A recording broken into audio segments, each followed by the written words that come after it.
तो hello guys, कैसे हैं आप लोग। तो गाइस, हम लास्ट लेक्चर में रे ऑप्टिक्स हमने शुरू किया था। इसका बेसिक इंट्रोडक्शन वगैरह किया था कि सबसे पहले हमने लाइट के बारे में पढ़ा था। उसके बाद हमने रे ऑप्टिक्स की बात की थी कि इस ब्रांच में हम लाइट के रे बिहेवियर को स्टडी करेंगे कि लाइट जो है वो सिर्फ स्ट्रेट लाइन में ट्रेवल करेगी जब तक कि उसके पाथ में कोई भी ऑब्स्टिकल ना आ जाए। दूसरा वेव ऑप्टिक्स, जो वेव ऑप्टिक्स है उसके अंदर हम लाइट के वेव नेचर को स्टडी करते हैं। ठीक है, तो हमने कल कुछ बेसिक बातें यहाँ पे की थी। आज हम उसे ही थोड़ा आगे यहाँ पे प्रोसीड कर रहे हैं। ठीक है, तो जिसने भी पहले वीडियो नहीं देखी है वो जाके फर्स्ट वीडियो पहले देख ले, उसके बाद में सेकेंड वीडियो देखे ताकि आपको अच्छे से समझ में आए। ठीक है, तो हम अब बात करेंगे यहाँ पे fundamental laws of geometrical optics. ठीक है, तो उसके फंडामेंटल लॉज की बात करते हैं हम। Fundamental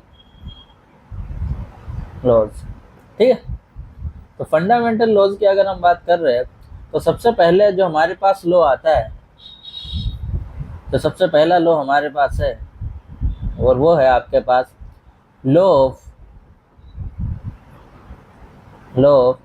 rectilinear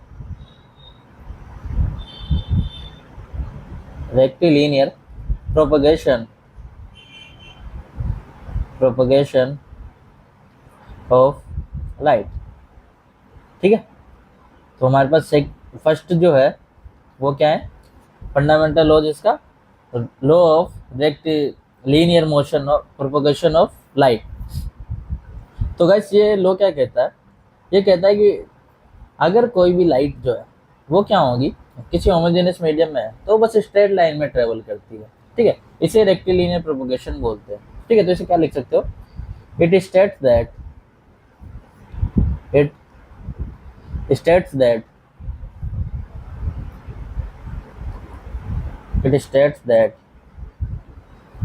light propagates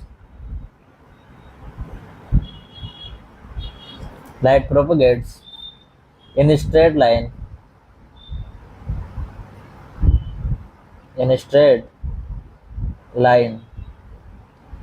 in homogeneous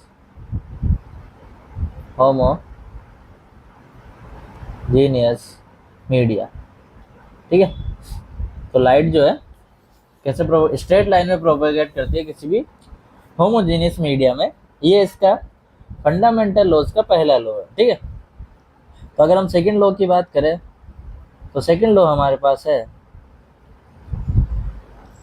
law of independence of light rays. Law of independence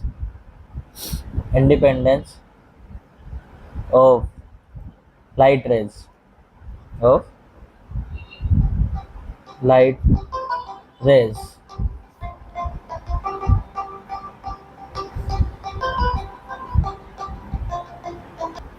ठीक है, तो सेकंड क्या था हमारा, law of independence of light rays. ठीक है, वैसे नाम से ही क्लियर है कि इंडिपेंडेंस, ठीक है, इंपॉर्टेंट वर्ड है इंडिपेंडेंस। ठीक है, यहाँ पे हम क्या कर रहे हैं कि लाइट रे जो है वो, देखो किसी भी हम अगर मीडियम में बात करें तो एक लाइट रे तो होती नहीं है, बहुत सी लाइट रे होती है। तो जो बहुत सी लाइट रे होती है वो एक दूसरे को कभी कट भी कर सकती है। ठीक है, तो ये क्या है कि वो जब एक दूसरे को कट करती है या फिर इंटरसेक्ट करती है कभी भी, तो एक दूसरे को डिस्टर्ब नहीं करती। यही इसका इंडिपेंडेंस का लॉ है। ठीक है, तो कहता है it states that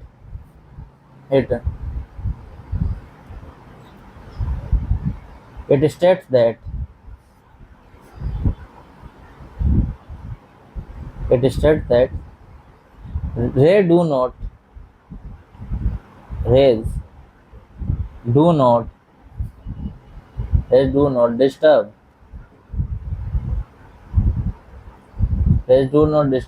each other upon intersection।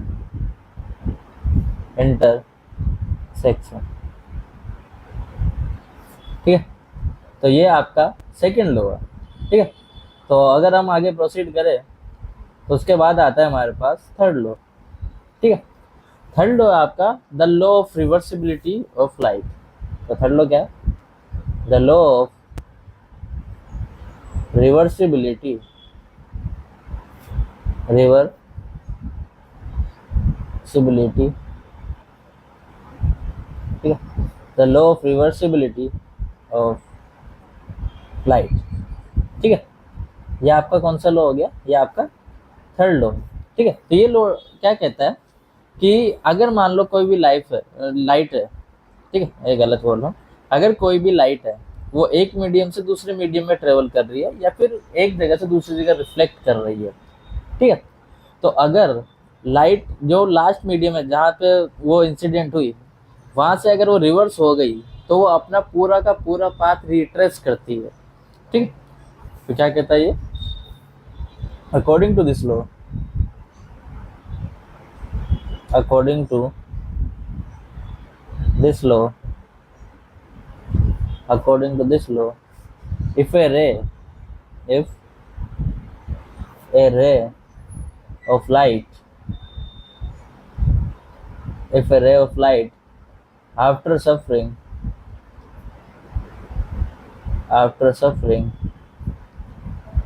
a number of reflections,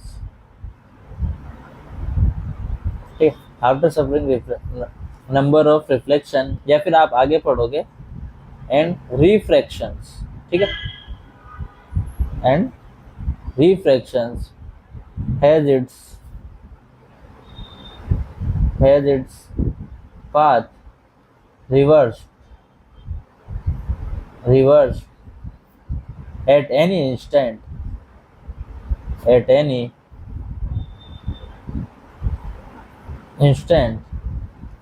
then the ray retraces its path back to the source। ठीक है, कि अगर कोई भी लाइट रे है वो बहुत सारे रिफ्लेक्शन और रिफ्रैक्शन अगर कर रही है और लास्ट इंस्टेंट पे अगर वो रिवर्स कर गई, उस पाथ से अगर वो रिवर्स कर गई, तो इसका मतलब वो लाइट जो है अपने पूरे पाथ को रिट्रेस करेगी। वो जहाँ पे आई थी, जिस पाथ के थ्रू आई थी, उसी पाथ पे वो क्या करेगी? अपने आप को रिट्रेस करेगी। ये आपका थर्ड लॉ है। नेक्स्ट अगर हम आए फोर्थ, ठीक है, हमारे पास फोर्थ है the law of reflection, the laws of reflection. ठीक है, फोर्थ हमारे पास कौन सा है? The laws of reflection. ठीक है, तो ये लॉ क्या कहता है आपका कि अगर कोई भी लाइट रे जो है, ठीक है, उस पर कहीं पे इंसिडेंट हुई, ठीक है, इंसिडेंट हुई, और अगर वो मीडियम ट्रांसपेरेंट नहीं है तो वापस जिस मीडियम से वो आई थी उसी मीडियम में वापस लौट जाती है। ठीक है, तो ये क्या कहता है? The laws of reflection, the laws of reflection govern the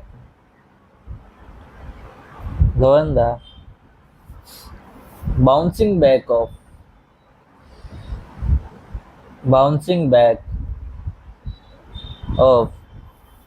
the incident ray, after striking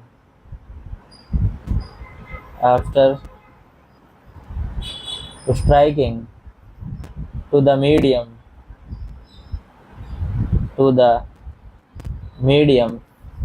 from which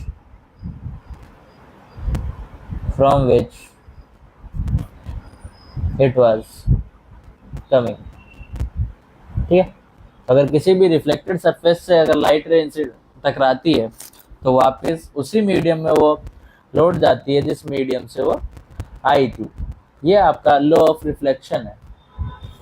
next हमारे पास जो लास्ट है वो है लॉ ऑफ रिफ्रैक्शन। ठीक है, law of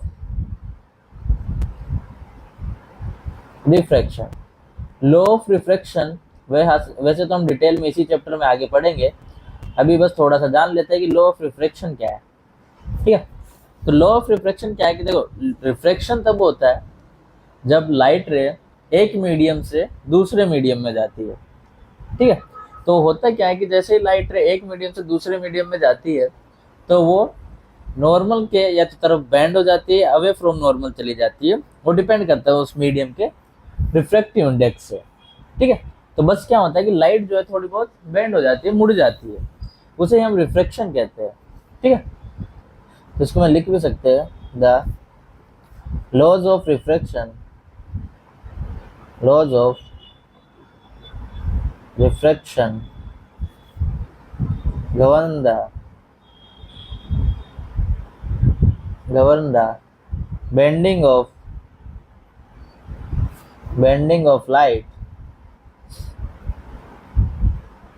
when the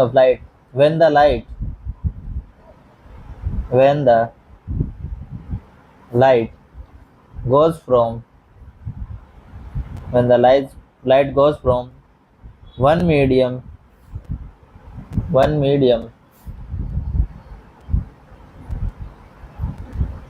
to other medium। ठीक है, तो हमारे पास कुछ ये सिंपली 5 फंडामेंटल लॉज है। कौन कौन से? पहला आपका law of rectilinear propagation of light. ये क्या बोलता है कि जो लाइट है वो आपकी स्ट्रेट लाइन में ट्रेवल करती है। दूसरा है आपका law of independence of light rays, कि अगर किसी मीडियम में बहुत सी लाइट रेज है तो अगर वो इंटरसेक्ट करती भी तो एक दूसरे को डिस्टर्ब नहीं करती है। ये आपका क्या है?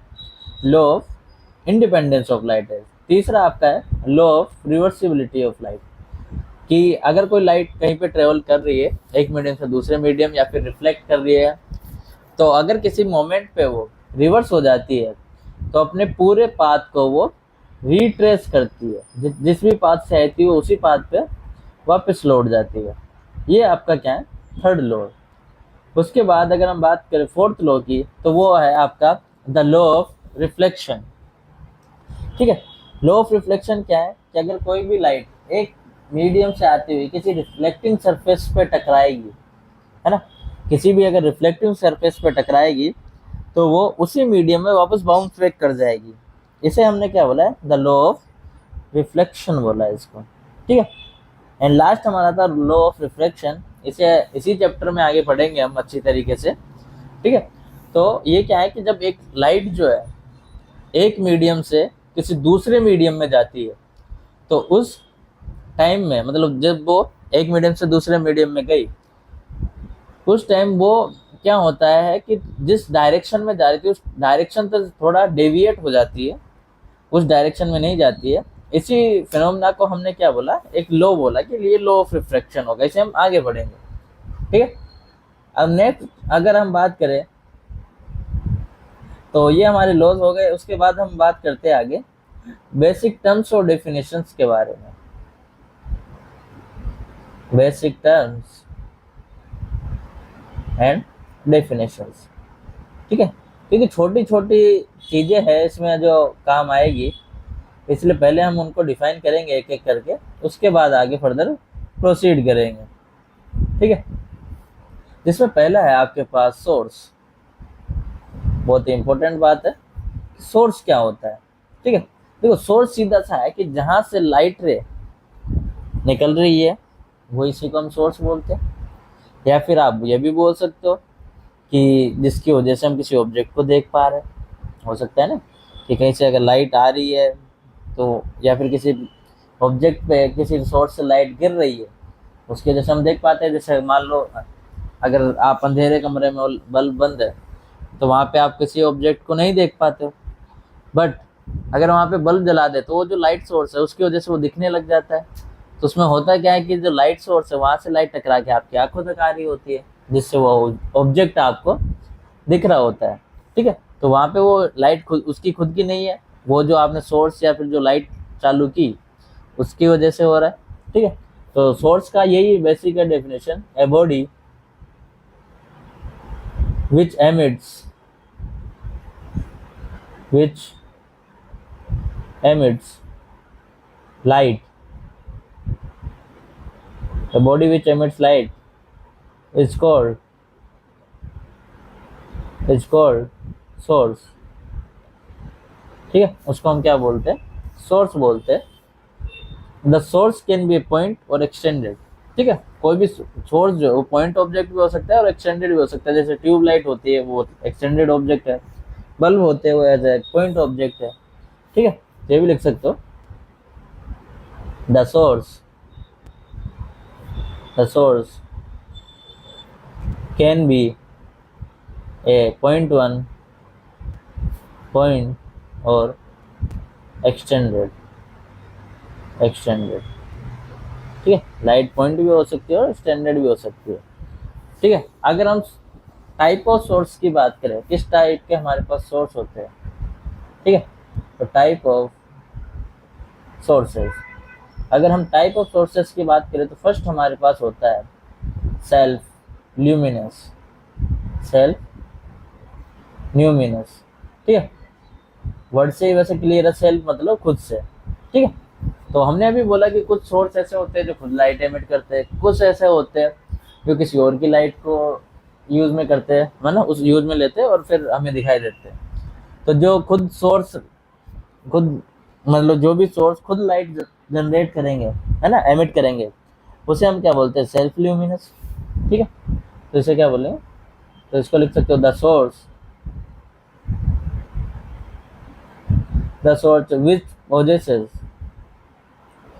which possesses light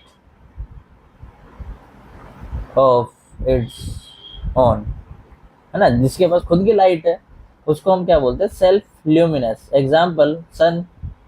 ठीक है, सन के पास खुद की लाइट होती है। कैंडल भी खुद की लाइट होती है आग से, एक्सेट्रा। ठीक है, दूसरा अगर हम बात करें तो दूसरा क्या होगा, नॉन ल्यूमिनस। ठीक है, तो नॉन ल्यूमिनस कौन सा होगा कि भाई जिसकी खुद की नहीं हो, किसी दूसरे की वजह से वो लाइट एमिट करता हो दिख रहा हो, है ना, या दूसरे ऑब्जेक्ट की वजह से दिख रहा हो। तो इसमें क्या लिख सकते हो, it is a source of light, which does not possesses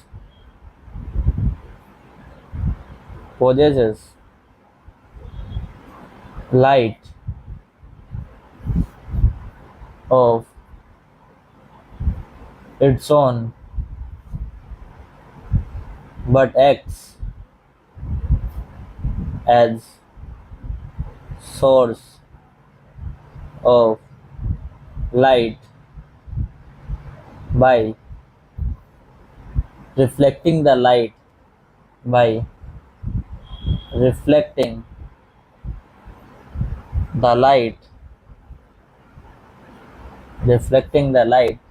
received by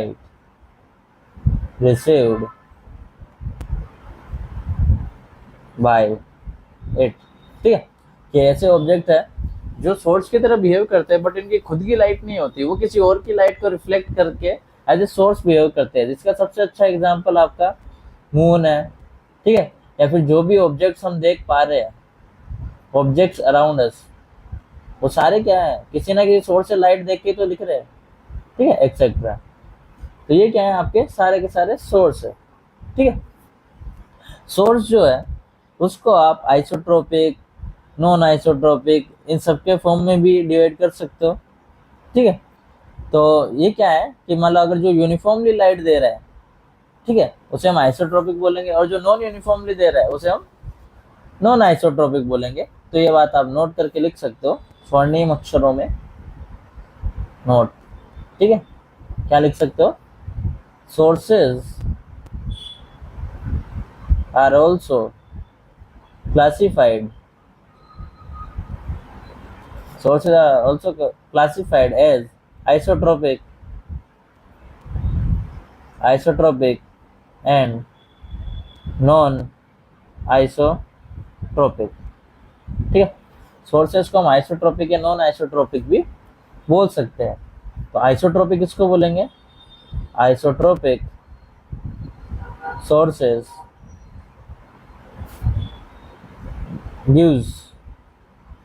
give out light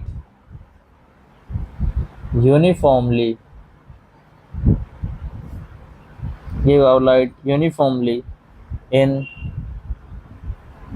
all direction,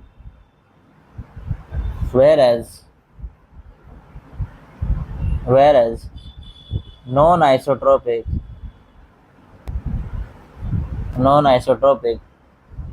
sources do not give out light uniformly in all directions।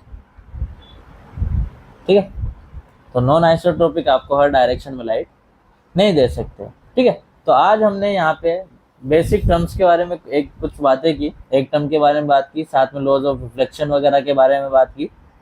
ठीक है, नेक्स्ट वीडियो में हम कुछ और बेसिक टर्म्स वगैरह को define करेंगे।